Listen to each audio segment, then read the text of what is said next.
ஒரு ஆக்ஷன் பண்ணணும்னு எனக்கு தோணுச்சு. எல்லாரும் போயிட்டாங்க. பர்மிஷன் பண்ணலாமா? இப்பவும் பண்ணலாம், ஒன்றும் தப்பு இல்லை.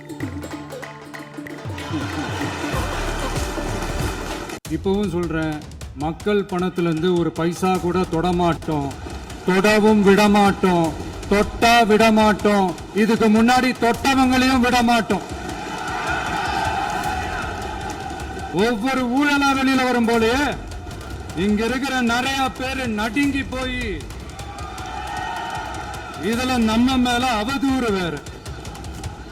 இப்ப புதுசா ஒரு வெப்பன் ஒண்ணு கொண்டு வந்திருக்காங்க. அது என்ன தெரியுமா? அவங்க தயவால தான் நம்ம ஆட்சி நடக்குதான். மக்கள் தயவால இந்த ஆட்சி நடந்துகிட்டு இருக்கு.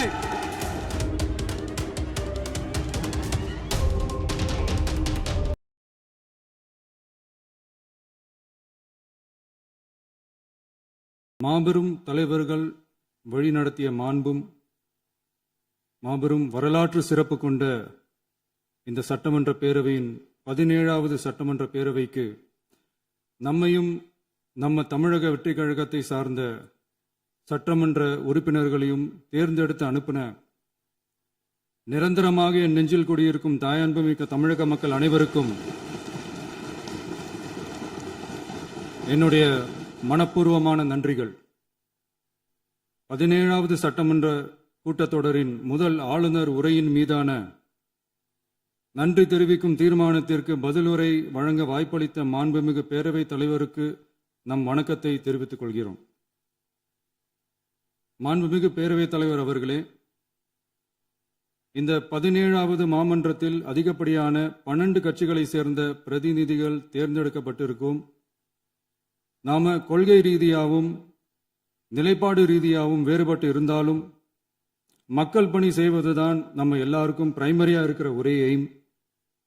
அந்த வகையில தான் நம்ம எல்லாருமே நம்ம மக்களால் அங்கீகரிக்கப்பட்டு சட்டமன்றத்திற்கு வந்திருக்கிறோம்.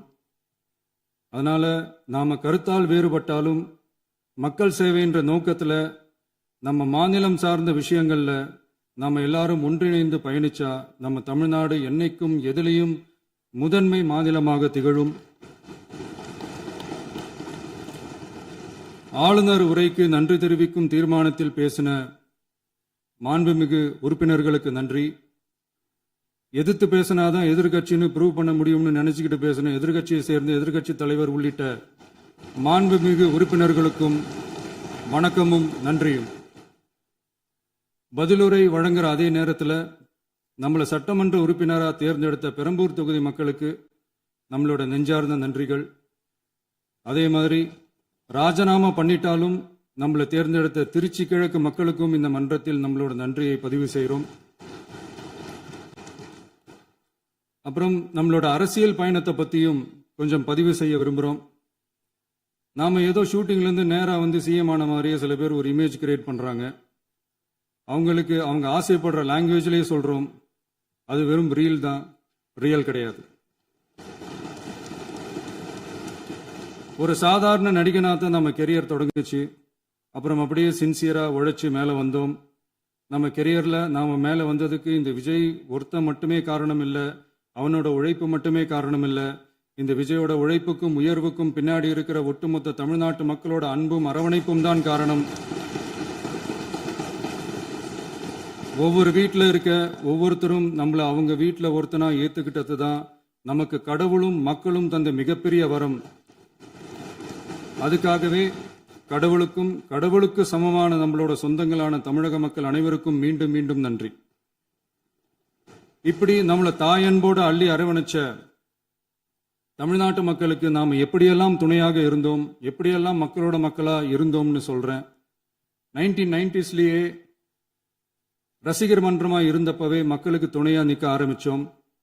அதுக்கப்புறம் நற்படி மன்றமாகவும் அதுக்கப்புறம் விஜய் மக்கள் இயக்கமாகவும் மாறி மக்களோட மக்களாக நின்றுகிட்டு இருந்தோம். 2008 ஈழத் தமிழருக்கு ஆதரவாக உண்ணாவிரதம் போராட்டம் செஞ்சோம். போர் முடிவுக்கு வரணும், நம்ம தொப்புள் கூடிய உறவுகளான ஈழத் தமிழர்களுக்கு பாதுகாப்பான நிம்மதியான ஒரு வாழ்வு கிடைக்கணும்னு அன்னைக்கே கோரிக்கை வச்சோம். 2009 ஆரம்பிச்ச விஜய் மக்கள் இயக்கம் வழியா நம்மளோட மக்கள் நல பணிகளை எக்ஸ்டெண்ட் அண்ட் எக்ஸ்பேண்ட் பண்ணிக்கிட்டே வந்தோம்.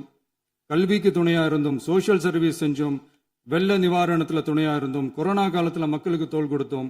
விலையில்லா விருந்தகம், குருதியகம், முட்டைப்பால் ரொட்டி திட்டம், விழியகம், பயிலகம், நூலகம், இப்படி பல வழியில மக்களுக்கு துணையா இருந்தோம். அப்புறம் நம்மளோட திரைப்படங்கள்ல நம்மளால முடிஞ்ச வரைக்கும் ஊழல் எதிர்ப்பை சொன்னோம், சமூக நீதியை சொன்னோம், கல்வியை பத்தி சொன்னோம், அரசியலை பத்தி சொன்னோம். அரசியலை பத்தி பேசுனதுனால நம்ம படங்கள் சந்திச்ச இது வரைக்கும் சந்திக்கிற பிரச்சனையை பத்தி எல்லாருக்குமே தெரிஞ்சதுதான். இது மட்டும் இல்லாம 2011ல நாகப்பட்டினத்துல மீனவர் பிரச்சனைகளுக்கு ஆதரவா ஒரு பெரிய பொதுக்கூட்டம் நடத்தினோம். மீனவர்கள் மீதான தாக்குதலை கண்டிச்சு பேசி அதுல நம்மளோட எதிர்ப்பை பதிவு செஞ்சோம். 2017ல ஜல்லிக்கட்டு போராட்டத்துல தமிழர் பண்பாட்டு உரிமைக்கான நம்மளோட ஆதரவை தெரிவிச்சோம். 2018ல ஸ்டெர்லைட் போராட்டம், துப்பாக்கி சூட்ல பாதிக்கப்பட்ட நம்ம சொந்தங்களை நேர்ல சந்திச்சு ஆறுதல் சொன்னோம். 2021ல உள்ளாட்சி தேர்தல்ல விஜய் மக்கள் இயக்க வேட்பாளர்கள் போட்டியிட்டு ஜெயிச்சாங்க. கல்வி விருது விழா நடத்தி சிறந்த மதிப்பெண் பெற்ற மாணவ மாணவிகளுக்கு ஊக்கத்தொகையும் பரிசும் கொடுத்தோம். 2024ல தமிழக வெற்றி கழகத்தை ஆரம்பிச்ச உடனேயே CAA-வை எதிர்த்து அறிக்கை விட்டோம். அரசியல் கட்சி ஆரம்பிச்சு விழுப்புரம் மாவட்டத்தில் விக்கிரவாண்டியில நம்மளோட முதல் மாநில மாநாட்டிய வெற்றி கொள்கை திருவிழாவை நடத்தினோம். தந்தை பெரியார், பெருந்தலைவர் காமராஜர், அண்ணல் அம்பேத்கர், வீரமங்கை வேலுநாச்சியார், மக்கள் சேவகர் அஞ்சலை அம்மாள்னு நம்மளோட 5 கொள்கை தலைவர்கள் அறிவிச்சோம். இந்தியாவிலே 2 பெண் ஆளுமைகளை கொள்கை தலைவர்கள் அறிவிச்ச ஒரே கட்சி நம்ம டிவிக்கு மட்டும்தான் என்ற பெருமையோடு அறிவிச்சோம். பெரியார் சொன்ன மாதிரியே அவர் சொன்னதுல நமக்கு ஏற்புடையதை மட்டும் எடுத்துக்கிட்டோம். அவரோட கடவுள் மறுப்பு கொள்கையில நமக்கு உடன்பாடு இல்லைன்னு ஓப்பனா அறிவிச்சோம். நமக்கு கடவுள் நம்பிக்கை உண்டுன்னு அறிவிச்சோம். யாரோட நம்பிக்கைக்கும் நாம் எதிரானவங்க இல்லைன்னு தெளிவா அறிவிச்சோம். பெண் கல்வி, பெண்கள் முன்னேற்றம், சமூக சீர்திருத்தம், சமூக நீதி, இப்படி பெரியாரோட கருத்துக்களை நிறையவே ஏத்துக்கிட்டோம்னு அறிவிச்சோம். அண்ணல் அம்பேத்கரோட சம வாய்ப்பு, சம நீதி, சமத்துவத்தை ஃபாலோ பண்ணுவோம்னு அறிவிச்சோம். பெருந்தலைவர் காமராஜரோட மதச்சார்பின்மையை ஏத்துக்கிட்டதோட அவரோட நேர்மையான நிர்வாகத்தையே ஒரு கொள்கையா ஏத்துக்கிட்டோம்னு அறிவிச்சோம். வீரமங்கை வேலு நாச்சியாரோட மண் மீட்பையும் சமூக நல்லிணக்கத்தையும் பின்பற்றுவோம்னு அறிவிச்சோம். மக்கள் சேவகர் அஞ்சலை அம்மாளோட விடுதலை வேட்கையையும் மக்களோட வாழ்வாதாரத்துக்காக உறுதியாக நிற்கிறதையும் பின்பற்றுவோம்னு சொன்னோம். எல்லாருக்கும் எல்லாமும் கிடைக்கணும், எம் மதமும் நம் மதம்னு சொல்லி மதச்சார்பற்ற சமூக நீதி தான் நம்ம கொள்கைன்னு அறிவிச்சோம். நம்ம கொள்கை எதிரி யாரு, அரசியல் எதிரி யாருன்னு ஓப்பனா அறிவிச்சோம். எல்லாத்துக்கும் மேல பிறப்புக்கும் எல்லா உயிர்க்கும்ன்றத நம்மளோட அடிப்படை அரசியல் கோட்பாட்டா அறிவிச்சுட்டு தான் அரசியலுக்கே வந்தோம். நம்ம மதுரை மாநாட்டில் நம்மளோட தேர்தல் அரசியல் மற்றும் ஆட்சி அதிகார அரசியல் வழிகாட்டியா அறிஞர் அண்ணாவையும் புரட்சி தலைவர் எம்ஜிஆரையும் ஏத்துக்கிட்டதா அறிவிச்சோம். அப்புறம் இன்னனையும் நாம இங்க பதிவு செஞ்சே ஆகணும். எல்லாரும் கட்சி ஆரம்பிச்சுட்டு தான் ஒவ்வொரு வீட்டுக்குள்ளேயும் போவாங்க. ஆனா நாம ஒவ்வொரு வீட்டுக்குள்ளேயும் போனதுக்கு அப்புறம் தான் கட்சியவே ஆரம்பிச்சிருக்கிறோம். ஒவ்வொரு வீட்டில் ஒவ்வொருத்தரும் நம்மள அவங்க பிள்ளையா, மகனா, அண்ணனா, தம்பியா ஏத்துக்கிட்டதும் இயல்பா நடந்துச்சு. தமிழ்நாட்டு மக்களோட மனசுக்குள்ள போறதுக்கு நாம பட்ட பாடு நமக்கு மட்டும்தான் தெரியும். இதெல்லாம் புரிஞ்சாலும் புரியாத மாதிரி இருக்கிறவங்க தான் நம்மள நடிகன் என்று சொல்லியும், நம்ம கட்சிய நடிகன் கட்சின்னு சொல்லியும் சில நக்கல், நையாண்டி இதெல்லாம் பேசுவாங்க. அதை பத்தி நமக்கு கவலை இல்லைன்னு. இப்படி நம்ம அரசியல் பயணம் ரொம்ப டிரான்ஸ்பரண்டா தான் ஆரம்பிச்சிருக்கு. இந்த 2026 தேர்தலில் கூட்டணியே இல்லாமல் தனியா நின்னோம். மக்கள் நம்மளை தெளிவா புரிஞ்சுக்கிட்டதாலையும் நம்ம டிவிகே தோழர்களோட உழைப்பாலையும் நாம 35% வாக்குகளை வாங்கினோம். 1,72,00,000 வாக்குகளோட தமிழ்நாட்டிலேயே தனி பெரும் கட்சியா வந்தோம். தமிழக மக்களாலையும் நம்மளோட ஆதரவு இயக்கங்களாலையும் இதோ இன்னைக்கு இங்க நம்ம டிவிகே ஆளும் கட்சியா உட்கார்ந்துருக்கிறோம். இந்த ஆளும் கட்சியா ஆனதும் அவ்வளவு சாதாரணமாலாம் நடந்துடல. 2.25 வருஷத்துல ஆட்சிக்கு வந்துட்டீங்கன்னு ரொம்ப கிண்டலா கேலியா சிலர் பேசுறாங்க. எங்களோட இந்த 2.25 வருஷ டிராவல்ல எவ்வளவு வலியும் வேதனையும் இருக்குது. நம்மளோட மக்கள் சந்திப்புக்கே அவ்வளவு இடையூறு, அவ்வளவு தடைகள், ஊர் உலகத்துல யாருக்கும் இல்லாத ஒண்ணா நமக்கு மட்டுமேன்னு தனியா ஸ்பெஷலா எக்ஸ்க்ளூசிவா நிறைய நிபந்தனைகள், நெருக்கடிகள், கட்டுப்பாடுகள், நம்மளை சந்திக்க வர்ற மக்களுக்கு சரியான பாதுகாப்பு இல்லாம, நம்ம கூட்ட நிகழ்ச்சிக்கு போதுமான பாதுகாப்பு இல்லாமன்னு இன்னும் வெளியே சொல்ல முடியாத நிறைய சூழ்ச்சிகள் எல்லாத்தையும் தாண்டி தான் நாம் இந்த இடத்துக்கு வந்திருக்கிறோம். But still miles to go. நம்ம டிராவல்ல எல்லாத்துக்கும் உச்சமா நம்மளோட சொந்தங்கள், நம்மளோட உறவுகள், 41 பேர் கரூர் சம்பவத்தில் இழந்த வேதனை எல்லாம் எப்படி சொல்றதுனே தெரியல. நம்ம மனசை விட்டு என்னைக்கும் அந்த வலியும் வேதனையும் நீங்கவே நீங்காது. அதுலயும் நம்ம மேலேயே பழி போட்ட கொடுமையெல்லாம் இருக்கும் பாருங்க, அதெல்லாம் வேற லெவலுங்க. என்னத்துக்கு அப்படியெல்லாம் செஞ்சாங்கன்னு தெரியல. அரசியல்னா இப்படியெல்லாம் கொடூரமா இருக்கணுமா என்ன? சரி விடுங்க. இந்த விஜய் இவனோட மக்களுக்காக எதையும் தாங்க தயாராகிட்டான். இவ்வளவு பெயின்ஃபுல்லான நம்ம பொலிட்டிக்கல் டிராவல்ல நம்மளோட மிகப்பெரிய ஆறுதலும் பலமும் என்ன தெரியுமா? என் நெஞ்சில் குடியிருக்கும் என்னோட தமிழ்நாட்டு மக்களும், என் உயிருக்கு உயிரான என்னோட தோழர்களும் தான். அவங்களோட பலத்தால தான். அன்னைக்கு 1967ல முன்னாள் முதல்வர் மாண்புமிகு அறிஞர் அண்ணா அவர்கள் தலைமையில் அமைஞ்ச சாமானியர்களோட ஆட்சி மாதிரி, 1977ல முன்னாள் முதல்வர் மாண்புமிகு புரட்சி தலைவர் எம்ஜிஆர் அவர்கள் தலைமையில் அமைஞ்ச மிக சாமானியர்களோட ஆட்சி மாதிரி, இதோ இன்னைக்கு அதே வரிசையில 2026 சட்டமன்ற தேர்தலில் இந்த விஜயோட தோழர்கள் இடம்பெற்ற ஒரு மிக மிக சாமானியர்களின் ஆட்சி அமைஞ்சிருக்கு. வாகை சூடும் வரலாறு திரும்பி இருக்கிறது. இப்படி ஒரு தீர்ப்பை மக்கள் அளிச்சதுனால தான் தமிழக வரலாற்றில் ஒரு மகத்தான கூட்டணி ஆட்சியை நாம் அமைச்சிருக்கிறோம். இளைஞர்களால என்ன செய்ய முடியும், பெண்களால என்ன செய்ய முடியும்னு கேட்டவங்களுக்கான பதில் தான் இன்னைக்கு அமைஞ்சிருக்கிற நம்ம ஆட்சி. ஒரே ஒரு குடும்பம் மட்டும் முக்கியம்னு சொல்றது நம்மளோட ஆட்சி அதிகார அரசியல் இல்ல. தமிழ்நாட்டில் இருக்கிற ஒவ்வொரு குடும்பமும் முக்கியம்னு சொல்றது தான் நம்ம அரசியல். நம்மளோட ஆட்சி அதிகாரம் அதான் நம்மளோட மனசாட்சி உள்ள மக்கள் ஆட்சி. இந்த 2026 தேர்தலில் யாராலும் உடைக்கவே முடியாதுன்னு சொன்ன மதத்தை உடைச்சோம், சாதியை உடைச்சோம், முக்கியமா காசு கொடுத்து ஓட்டு வாங்குற ஒரு நச்சு கலாச்சாரத்தையே சுக்கு நூறா தூள் தூளா உடைச்சிருந்தோம். நாம கிளீன் கவர்னன்ஸ் அண்ட் குட் கவர்னன்ஸ்ல உறுதியா இருக்கிறோம். இப்ப மட்டும் இல்ல, எப்பவுமே இப்படிதான் இருப்போம். இதுல 100% இது உண்மைன்றதுனால தான் பாரம்பரியமான தினத்தந்தி பத்திரிகை ஊழலின் ஊற்றுக்கண் அடைக்கப்படுகிறதுன்னு 16/6/2026 அன்னைக்கு ஒரு தலையங்கமே எழுதியிருக்கு. ஒரு தவறு செய்தால், அது தெரிந்து செய்தால் அவன் தேவன் என்றாலும் விடமாட்டேன் என்று எம்ஜிஆர் அன்று பாடினார். அதை இன்று விஜய் செயலில் காட்டுகிறார்னு அந்த எடிட்டோரியல்ல எழுதியிருக்கு. இந்த நேரத்தில் தினத்தந்திக்கு நம்மளோட நன்றியை தெரிவிச்சுக்கிறோம். அரசியலுக்கு வந்து 2 வருஷம் தான் ஆகுது. உங்களுக்கு என்ன தெரியும், உங்களால என்ன முடியும்னு கேலியா கேட்டவங்களுக்கு தினத்தந்தியோட பதிலை இப்போதைக்கு போதும்னு நினைக்கிறேன். என்னென்னமோ செய்வான்னு சொல்றானே இந்த விஜய், பல வருஷமா இருக்கிற ஒரு பதவி வெறி பிடிச்ச அரசியலை உடைச்சி எப்படி செய்வான்னு நம்ம மக்களை யோசிச்சிருவாங்க. இதோ இப்போ நம்ம மக்களுக்கு புரிஞ்சிருக்கும். இப்பவும் சொல்றோம், இது வெறும் ஆரம்பம் தாங்க. இந்த மாபெரும் சபையிலிருந்து கேட்கிற மக்களே, நமக்கு கொஞ்சம் அவகாசம் கொடுங்க.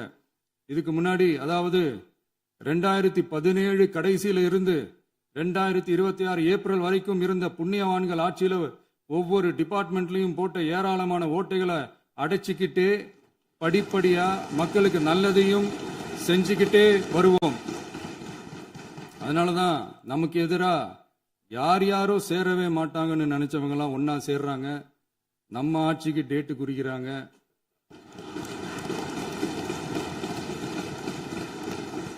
சரி, அவங்கள நம்ம மக்களே பார்த்துப்பாங்க, அதை விடுங்க. நாம ஆட்சிக்கு வந்து சரியா 40 நாள் ஆகுது. அதுக்குள்ள என்ன செஞ்சீங்கன்னு கேட்கிறாங்க. ஒரு லிஸ்ட் ஒன்று சொல்றேன் கேளுங்க.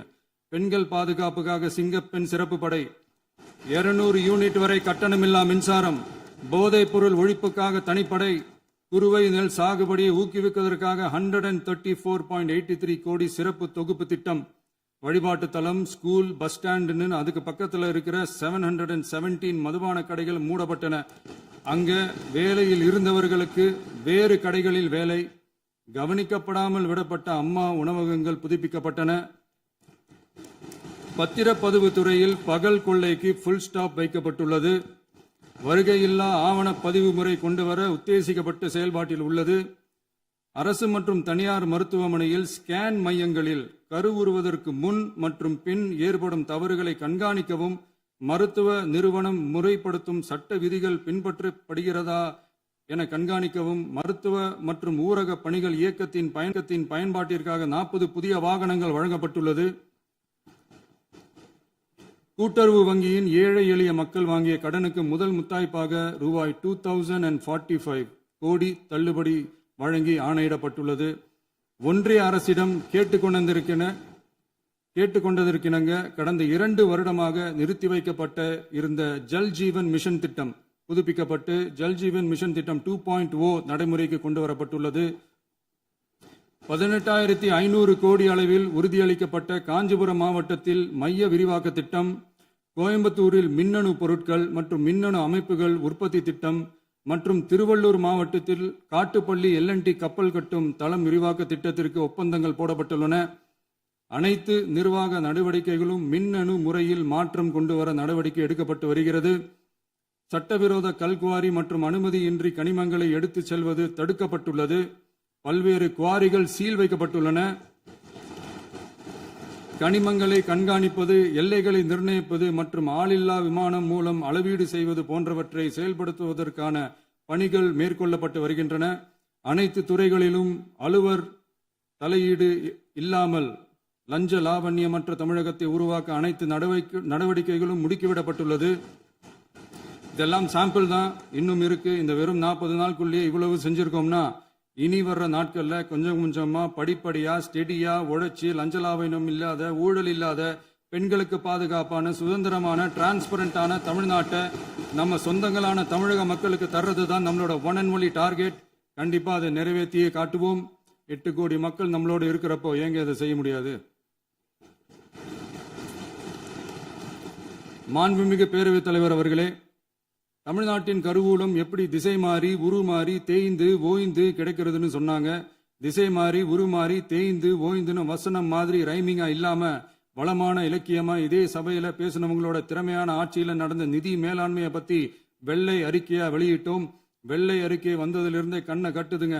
அந்த காலத்துல தான் பிள்ளையோ பிள்ளை, தொல்லையோ தொல்லைன்னு சொன்னாங்க. அதே மாதிரி தாங்க அவங்க ஆட்சியாலையும் அவங்களாலையும் இன்னைக்கு தமிழ்நாட்டுக்கே தொல்லையோ தொல்லை. இப்படி ஒரு நிலைமையை உண்டாக்கி வச்சுட்டு இவங்க சொல்றாங்க நமக்கு ஆட்சி செய்ய தெரியாதுன்னு. நம்ம அமைச்சர்களுக்கும் நம்ம சட்டமன்ற உறுப்பினர்களுக்கும் ஒன்னும் தெரியாதுன்னு. ஆமாங்க, எங்களுக்கு தெரியாதுதான். எங்க சட்டமன்ற உறுப்பினர்களுக்கும் அமைச்சர்களுக்கும் மக்கள் பணி செய்ய தெரிஞ்ச அளவுக்கு மக்கள் பணத்தை சுருட்ட தெரியாதுதான்.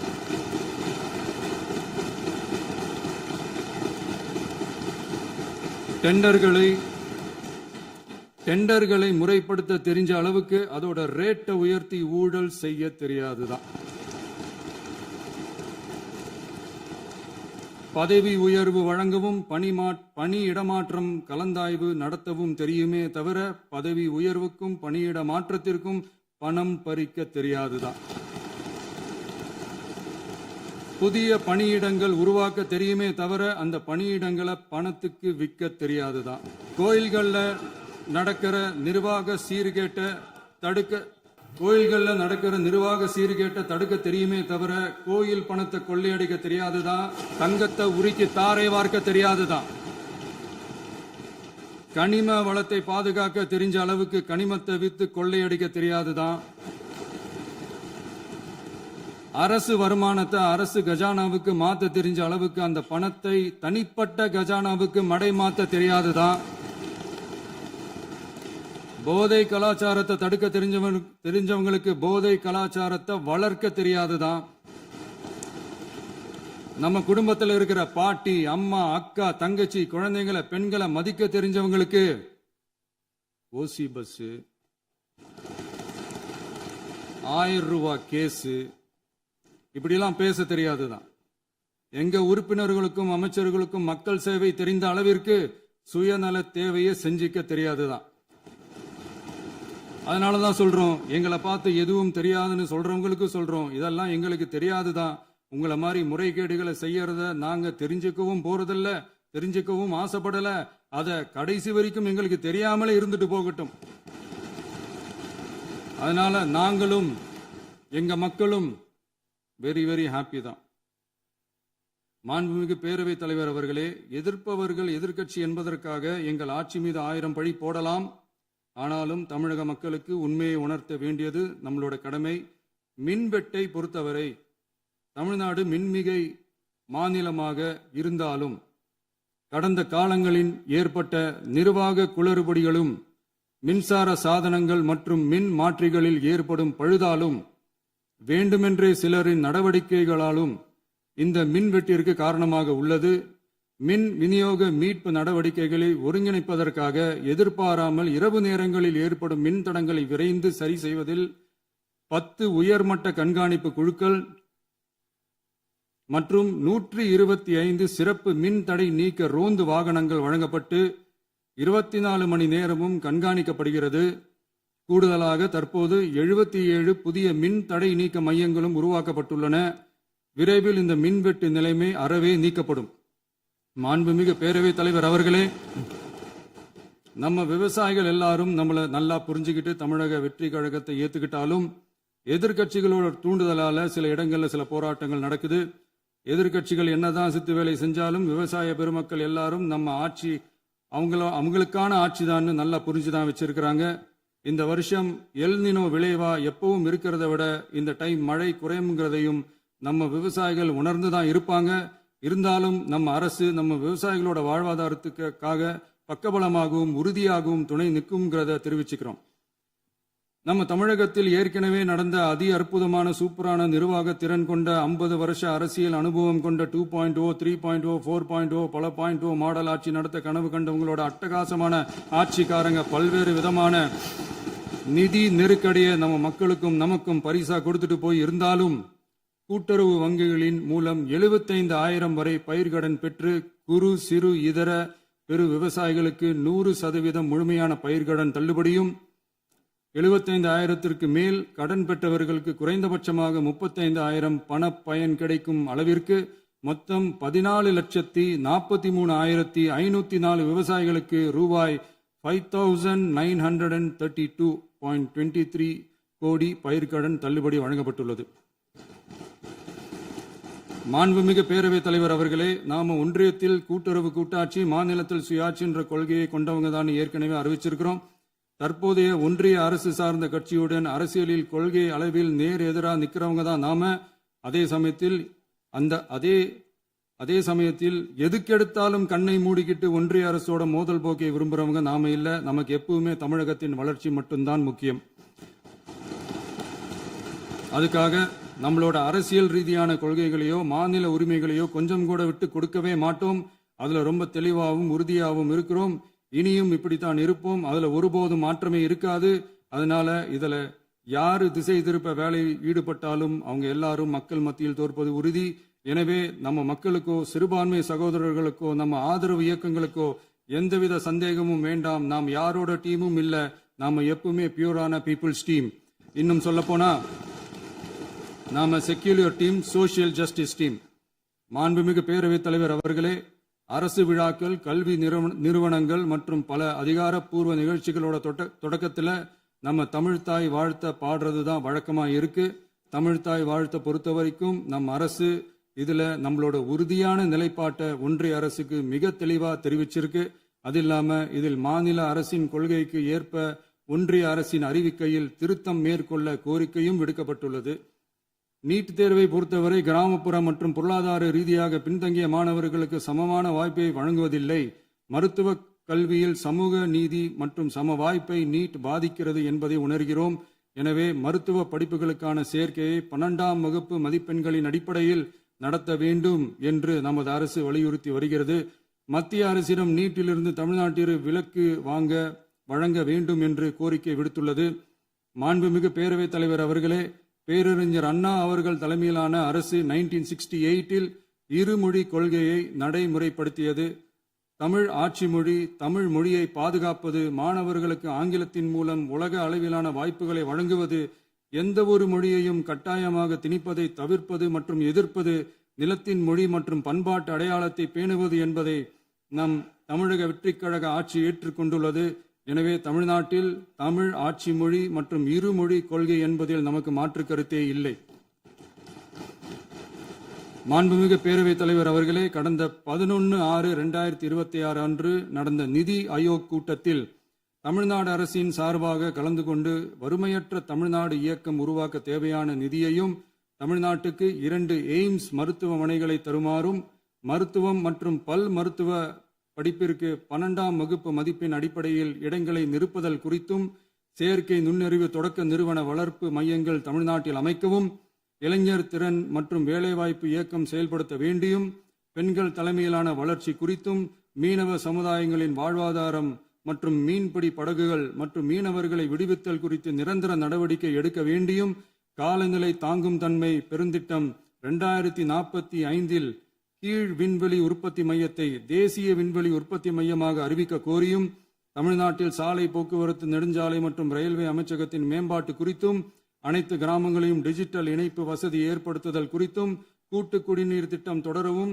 அரசின் விழாக்களில் தமிழ்தாய் வாழ்த்துக்கான முதலிடத்திற்கான கோரிக்கையும், மேகதாது அணை கட்டுமான நிறுத்தத்தை உறுதிப்படுத்தவும், மாநிலத்தின் மீது மும்மொழி கொள்கையை வற்புறுத்தாமல் புதிய கல்விக் கொள்கையை திணிக்காமல் தமிழகத்திற்கான கல்வித்தொகை ரூபாய் 3284 கோடியை விடுவிக்க கோரியும், ஆண்டுதோறும் 5 லட்சம் இளைஞர்களுக்கு உதவித் தொகையுடன் கூடிய பணியினை தொழில்நுட்ப பயிற்சி வழங்க ஒத்துழைப்பு வழங்குமாறும், ஒகேனக்கல் 3ஆம் கட்ட கூட்டு குடிநீர் திட்டத்திற்கான நிதி ரூபாய் 2283.40 விடுவிக்கவும், வேலை வாய்ப்பு மற்றும் வாழ்வாதாரத்துக்கான உத்தரவாத திட்டத்தின் கீழ் வேலை வாய்ப்புகளை உருவாக்க உடனடி நடவடிக்கை மேற்கொள்ள வேண்டியும் மற்றும் திருக்குறளை தேசிய இலக்கியமாக அறிவிக்குமாறும் தமிழ்நாடு சார்பில் பேசியுள்ளோம் என்பதை தெரிவித்துக் கொள்கிறோம். மாண்புமிகு பேரவைத் தலைவர் அவர்களே, அண்டை மாநிலங்களுடனான நட்புறவு ஒரு மாநிலத்தின் வளர்ச்சிக்கும் நாட்டின் ஒற்றுமைக்கும் மிகவும் அவசியமானது. தமிழ்நாடு தனது அண்டை மாநிலங்களுடன் நதி நீர் பங்கீடு, பொருளாதாரம், கல்வி, கலாச்சாரம் மற்றும் போக்குவரத்து துறைகளில் நல்லுறவை பேணி வருகிறது. பரஸ்பர மரியாதை, ஒத்துழைப்பு மற்றும் கூட்டாட்சி தத்துவத்தின் அடிப்படையில் அண்டை மாநிலங்களுடனான நட்புறவை வலுப்படுத்தவும் நமது ஆட்சியில் காக்கப்படுகிறது. மாண்புமிகு பேரவைத் தலைவர் அவர்களே, சட்டம் ஒழுங்கை பற்றி பேச்சு வந்தது. சட்டம் ஒழுங்கு சரியா இருக்கணும் அப்படின்றதுல எங்களுக்கு மாற்று கருத்தே கிடையாது. கண்டிப்பா லா அண்ட் ஆர்டர் கரெக்டா இருக்கணும், கரெக்டா இருக்கும், இருக்க வைப்போம். அதே மாதிரி பெண்கள் பாதிக்கப்படுறதையும் இங்க யாராலையும் சகிச்சிக்கவே முடியாது. அதுக்கான கடுமையான நடவடிக்கைகள் நம்ம அரசு எடுத்துக்கிட்டு இருக்கிறோம். இந்த சிங்கப்பெண் சிறப்பு அதிரடிப்படை கூட அதுக்கான ஒரு ஃபர்ஸ்ட் ஸ்டெப் தான். அதே மாதிரி இந்த போதைப் பொருள் நடமாட்டம் அதை கண்ட்ரோல் பண்றதுக்கும் நம்ம அரசு கடுமையான நடவடிக்கைகள் எடுத்துக்கிட்டு இருக்கிறோம். அதையும் கண்டினியூ பண்ணி எடுப்போம். மாண்புமிகு பேரவைத் தலைவர் அவர்களே, இப்ப நான் சொன்ன இந்த பிரச்சனைகள்லாம் 2026 போன மாசம் மே மாசம் 10ஆம் தேதி புதுசா வந்துடல. இதெல்லாம் பல வருஷமா இருக்கிற பிரச்சனைகள் தான், பல வருஷமா கண்டுக்காம விட்ட பிரச்சனைகள் தான். இன்னைக்கு எதிர்கட்சிக்காரங்க அதை பத்தி கேட்கும் போது எனக்கு அது அக்கறையா தெரியல, அவதூறு அரசியலாக தான் தெரியுது, பழி போடுற அரசியலாக தான் தெரியுது. இப்படி அவதூறு பழி போடுறவங்கள பார்த்து ஒண்ணு தான் கேட்கணும்னு தோணுது. கடந்த 9-10 மாசமா நம்ம ஸ்டேட்ல சட்டம் ஒழுங்கு டிஜிபியே இல்லை. சட்டம் ஒழுங்கு டிஜிபியை போடுங்கன்னு சொல்லி எல்லாம் ஓஞ்சி போயிட்டோம். போன ஆட்சியில் நடந்ததுக்கெல்லாம் இப்பதான் விடையே கண்டுபிடிக்கிறோம். நம்ம ஆட்சியில் இந்த போதைப் பொருள் நடமாட்டம்லாம் தாறுமாற அப்படியே பரவி கொட்டி கிடக்குது. இதெல்லாம் இனிஷியல் ஸ்டேஜ்லயே யார் கண்ட்ரோல் பண்ணியிருக்கணும்? போலீஸ் டிபார்ட்மெண்ட் அப்போ யார் கையில் இருந்தது? இத்தனை கேள்வி நம்மளை பார்த்து கேட்கறாங்களே, ஒரே ஒரு கேள்வி தான் நான் கேட்கணும்னு தோணுது. போலீஸ் டிபார்ட்மெண்ட்டை கையில் வச்சுக்கிட்டே பிகினிங்லேயே இனிஷியல் ஸ்டேஜ்லேயே இந்த போதைப் பொருள் நடமாட்டத்தை ஏன் கண்ட்ரோல் பண்ணல? மனசாட்சி உள்ளவங்க இந்த பிரச்சனையெல்லாம் ஏன் நடக்குதுன்றது அவங்களுக்கே நல்லா தெரியும். இன்னைக்கு சட்டம் ஒழுங்கை பத்தி கேள்வி கேட்கக்கூடாதா அப்படின்னா தாராளமாக கேட்கலாம். இது ஜனநாயக அரசு, மன்னராட்சியெல்லாம் கிடையாது, மனசாட்சி உள்ள மக்களாட்சி. அதனால கேள்வி கேட்கலாம், எல்லாருக்கும் எல்லா உரிமையும் உண்டு. விமர்சனம் செய்யலாம், எல்லாருக்கும் எல்லா உரிமையும் உண்டு. ஆனால் நம்ம ஆட்சியில் என்ன நடவடிக்கைகள் எடுத்திருக்கோன்றது தெரிஞ்சுக்கிட்டு அதுக்கேற்ற மாதிரி ஒரு நடுநிலையாக பேசுனீங்கன்னா கொஞ்சம் நல்லா இருக்கும். சட்டம் ஒழுங்கை பற்றி யாருக்கு என்ன யோசனை இருந்தாலும், மக்கள் நலனுக்காக யாருக்கு என்ன யோசனை இருந்தாலும் அதை தாராளமாக சொல்லலாம். நம்ம அரசு அது காது கொடுத்து கேட்கும். ஆனா நம்ம அரசினுடைய நிர்வாகத்திறன் அதை பத்தி பேசுறவங்களுக்கு இந்த ஊரடிச்சு உலையில போட்டு ஊழல் மேல ஊழலா செஞ்சுக்கிட்டு அதுல இருந்து தப்பிக்கிறதுக்கு பேர் தான் நிர்வாகத்திறன் அப்படின்னு சொன்னா, அப்படிப்பட்ட ஒரு ஊழல் செய்யற நிர்வாகத்திறனை நம்ம அரசு ஒரு நாளும் செய்யாது. பொட்டி பெட்டியா பணத்தை வச்சுக்கிட்டு, பெட்டியை வச்சு எல்லாம் செஞ்சுக்கிட்டு, போதைப் பொருள் பாதுகாவல் கழக மாடல் அரசாங்கம் செஞ்ச ஒவ்வொரு ஊழலா வெளியில வந்துகிட்டு இருக்கு. டாஸ்மாக்ல அது என்னப்பா அது பேரு, பார்ட்டி ஃபண்ட் கட்சி நிதி அப்படின்ற பேர்ல அடிச்ச கொள்ளையெல்லாம் ஒண்ணா இப்போ கவர்மெண்டோட கஜானாவுக்குள்ள கொண்டு சேர்த்துக்கிட்டே இருக்கிறோம். இப்பவும் சொல்றேன், மக்கள் பணத்துல இருந்து ஒரு பைசா கூட தொடமாட்டோம், தொடவும் விடமாட்டோம், தொட்டா விடமாட்டோம், இதுக்கு முன்னாடி தொட்டவங்களையும் விடமாட்டோம்.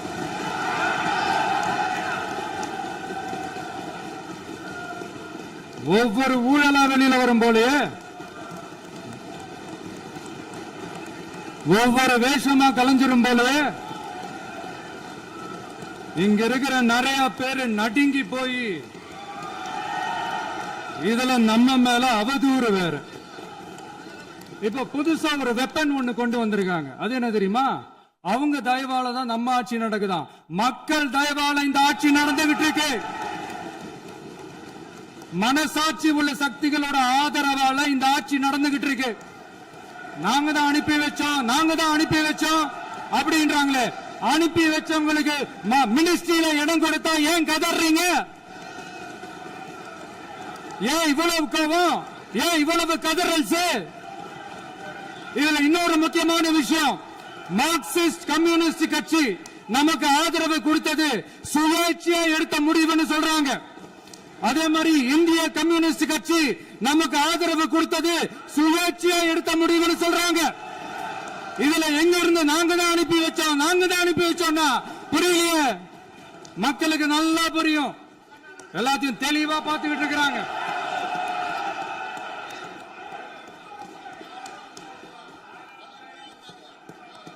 முதலமைச்சர் கண்டினியூ பண்ணலாம். வாங்க முதலமைச்சர்.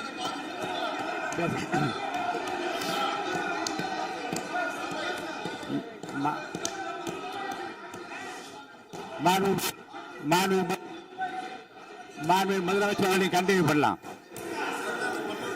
சமூக நீதி அரசுன்னு சொல்றவங்களை பார்த்து கேட்கிறேன், நம்ம பட்டியலின சகோதரர்களுக்கு எத்தனை அமைச்சர் பதவி கொடுத்தீங்கன்னு கொஞ்சம் சொல்ல முடியுமா?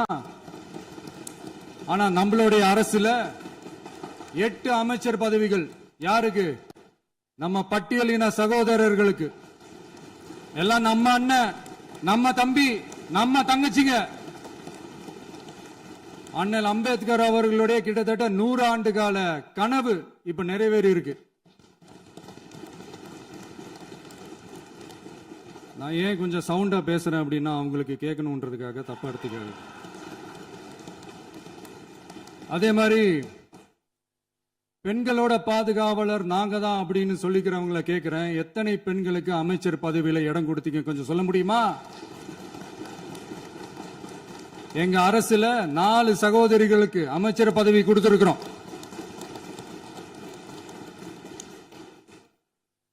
அதனால மக்களால் நிராகரிக்கப்பட்டு மக்களால் அகற்றப்பட்டவங்களுக்கு ஒன்னே ஒன்னு சொல்லிக்கிறோம், தப்பே செய்ய மாட்டோம், ஊழலே செய்ய மாட்டோம், நேர்மையா தான் இருப்போம், நியாயமா தான் இருப்போம் அப்படின்னு சொல்றவங்களால மட்டும்தான் கூட்டணி ஆட்சி அமைக்க முன்வரும். ஆட்சியிலையும் பங்கு, அதிகாரத்திலையும் பங்கு கொடுக்க முன்வரும். ஊழல்லையே ஊறி போனவங்களால இந்த கூட்டணி ஆட்சியோ, ஆட்சியிலையும் பங்கு, அதிகாரத்திலையும் பங்கு கொடுக்க முன்வராது. மெஜாரிட்டி இருந்தாலும் தரமாட்டாங்க, மெஜாரிட்டி இல்லைனாலும் தரமாட்டாங்க. கேட்டா ரெடிமேடா ஒரு பதில் ஒண்ணு வச்சிருப்பாங்க, கூட்டணி ஆட்சியை மக்கள் விரும்ப மாட்டாங்கன்னு. அதே மக்கள் தான் இப்ப அவங்கள பார்த்து சிரிக்கிறாங்க. நான் பதவி ஏத்த அன்னைக்கு கொஞ்சம் டைம் அவகாசம் கேட்டேன். எதுக்கு கேட்டேன்? நிதி நிலைமைலாம் கொஞ்சம் மோசமா இருக்குது, அதெல்லாம் கொஞ்சம் சரி செஞ்சுக்கிட்டே படிப்படியா கொஞ்சம் கொஞ்சமா நான் கொடுத்த வாக்குறுதிகள்லாம் செயல்படுத்துவேன், அதுக்காக கொஞ்சம் டைம் அவகாசம் கேட்டேன். நான் ஏதோ வேற எதுக்காகவோ வேற யாருக்காகவோ ஏதோ அவகாசம் கேட்ட மாதிரி. அடுத்து இங்க சபையில இல்லாதவங்களை பத்தி பேச வேண்டாம்னு நினைக்கிறேன்.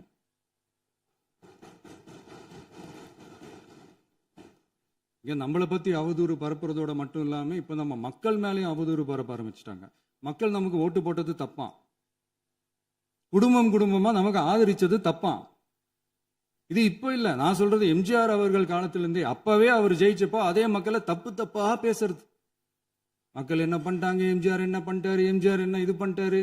50 வருஷமா ஒரே டெக்னிக்கா.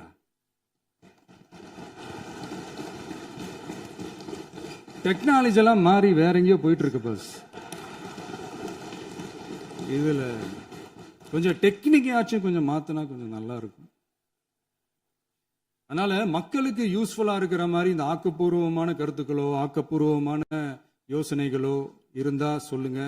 அதை நாங்க டெஃபரெண்டா எடுத்துக்கிறோம். ஆனா அதை விட்டுட்டு இந்த நக்கல், நையாண்டி, சம்பந்தம் இல்லாத பேச்சு இதெல்லாம் பேசிட்டு அப்புறம் முதல்வர் பதில் சொல்லல, முதல்வருக்கு பதில் சொல்ல தெரியல அப்படின்னா அப்புறம் என்ன சோஃபா மாடல் ஆட்சியா? அது என்னன்னு புரியறதுக்கு எனக்கு ரொம்ப நாள் ஆச்சு. இந்த sofa set, table chair, teapoy, furniture பிசினஸ்லாம் வேற எங்க வெளியில போய் பண்ண சொல்லுங்க.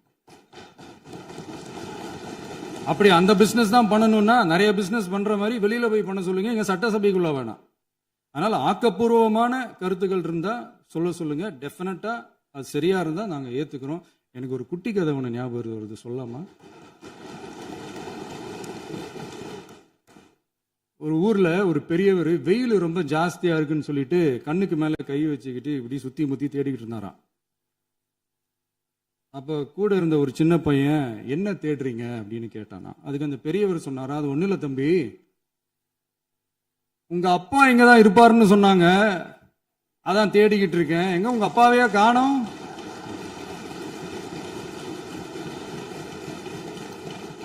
இல்ல அந்த எங்களுக்கும் நக்கலா நையாண்டியா சம்பந்தம் இல்லாத குட்டி கதை இதெல்லாம் எங்களுக்கும் பேச தெரியும். அந்த கதையில பெரியவர் அப்படி சொன்னாராம், தப்பா எடுத்துக்காதீங்க. அந்த கதையில பெரியவர் அப்படி கேட்டாராம். அதனால யாரும் இங்க டென்ஷன் ஆக வேணாம். அதனால இன்னொரு இந்த என்னுடைய உரையை முடிக்கிறதுக்கு முன்னாடி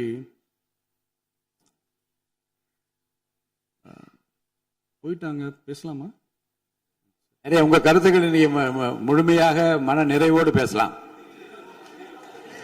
டிவியில் பார்ப்போம். சரி, அதான் 5 நிமிஷம் பேசுனதுக்கே கொளத்தூரி இந்த ஆட்டம் அடிச்சு பேசுனா அப்புறம் என்ன பண்றது? கடைசியா நான் இந்த உரையை முடிக்கிறதுக்கு முன்னாடி ஒரு முக்கியமான ஒரு விஷயம் பத்தி சொல்லணும். ஆளுநர் உரை அன்னைக்கு இந்த தமிழ் தாய் வாழ்த்துக்கு அப்புறம் தேசிய கீதம் பாடினது தப்பு, தேசிய கீதம் 2 முறை பாடினது தப்பு. அப்படி ஒரு நிகழ்வு இதுக்கு முன்னாடி இந்த சட்டசபையில நடந்ததே கிடையாது. அந்த மரபையே மாத்திட்டீங்க. இப்படி ஒரு பெரிய ஒரு போர் மாதிரி எதிர்கட்சியை சார்ந்தவங்க எல்லாம் சொன்னாங்க இல்லையா? அந்த மாநில உரிமை போராளிகளை, அந்த மரபு காக்கிற உரிமை போராளிகளை ஒரே ஒரு கேள்விதான் கேட்கணும். 2021 ஆகஸ்ட் 2 ஞாபகம் இருக்கா? Centenary celebration of Tamil Nadu legislature. அந்த ஃபங்க்ஷன்ல நம்ம முன்னாள் முதலமைச்சர் கலைஞர் அவர்களுடைய புகைப்படத்தை மாண்புமிகு குடியரசுத் தலைவர் திறந்து வைக்கிற ஒரு ஃபங்க்ஷன். அந்த ஃபங்க்ஷன்ல national anthem followed by Tamil Thai Vazhthu அப்படின்னு அறிவிச்சது ஞாபகம் இருக்கா? அதாவது தேசிய கீதத்துக்கு அப்புறமா 2வது முறையா, நோட் திஸ் பாயிண்ட் மாண்புமிகு பேரவைத் தலைவர் அவர்களே, பிளீஸ் நோட் திஸ் பாயிண்ட். தேசிய கீதத்துக்கு அப்புறம் 2வது முறையாக தமிழ் தாய் வாழ்த்து பாடப்படும் அப்படின்னு சொன்னது ஞாபகம் இருக்கா? அதுவும் முத்தமிழ் அறிஞர் அப்படின்னு சொல்ற நம்ம கலைஞர் அவர்களுடைய அந்த புகைப்படம் வெளியிட்டு விழாவில் அவர் இருந்த இதே சபையில தமிழ 2வது இடத்துக்கு தள்ளினது யாருன்னு ஞாபகம் இருக்கா? அது மட்டும் இல்ல, அந்த தேசிய கீதத்தை நாட்டுப்பண் நேஷனல் ஆந்தம்னு சொல்லி அதே ஃபங்க்ஷன்ல கடைசியா ஃபங்க்ஷன் முடியும் போது செகண்ட் டைம் தேசிய கீதம் பாடினதும் ஞாபகம் இருக்கா? இதே அவையில் தான் அது அவை குறிப்பிலும் இருக்கிறது. இதே அவையில் தான் நடைபெற்றது. இந்த தக்க புக்கில் நேரத்தில் இந்த ஆதாரங்களை அளித்த மாண்பு முதல்வர்களுக்கு நன்றியை தெரிவித்துக் கொள்கிறேன். டவுட் இருந்தா இந்த புக்கை பார்த்து தெரிஞ்சுக்கலாம். அதனால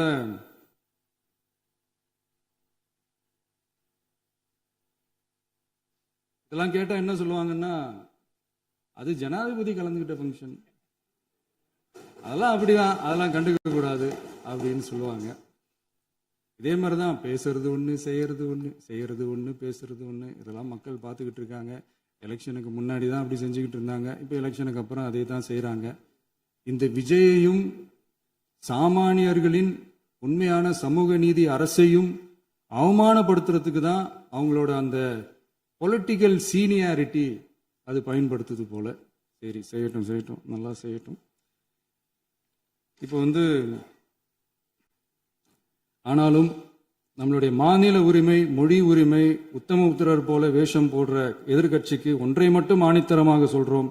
உங்களை மாதிரி தமிழ்னு சொல்லிக்கிட்டு, மொழி, பண்பாடு, கலாச்சாரம்னு சொல்லிக்கிட்டு ரெட்டை வேஷம் போடுறவங்க நாங்க கிடையாது. உலகெங்கும் வாழும் என் தமிழ் சொந்தங்களுக்கு நம்முடைய உத்தரவாதம் தமிழ் தான் எங்க உயிர் நாடி அப்படின்றத மறக்க மாட்டோம். இப்பவும் சொல்றோம், மாநில உரிமையில எப்பவும் உறுதியா இருப்போம். அதே சமயத்துல அரசியல் வேற, ஒன்றிய மாநில அரசுகளுக்கு இடையே இருக்கிற நிர்வாக அணுகுமுறை வேற. இதுல நாங்க ரொம்ப தெளிவா இருக்கிறோம். அதனால எங்களுக்கு பாடம் எடுக்கிறதா நினைச்சுக்கிட்டு உங்க வேஷத்தை நீங்களே கொஞ்சம் கொஞ்சமா கலைச்சிக்கிட்டே வர்றீங்க, மறந்துடாதீங்க. அப்புறம் நேத்து எதிர்கட்சி தலைவர், மாண்புமிகு எதிர்கட்சி தலைவர் பேசும்போது நிறைய பேசினாங்க. அதுல ஒண்ணு மட்டும் அரசு சொல்றதா நினைச்சுக்கிட்டு நம்மளை இன்டைரக்டா ஈவில் அப்படின்ற அந்த வார்த்தையை யூஸ் பண்ணாங்க. எனக்கு ஒன்னே ஒண்ணுதான் சொல்லணும்னு தோணுது. ஈவில்ஸ்னு டெவில்ஸ் பேசக்கூடாது.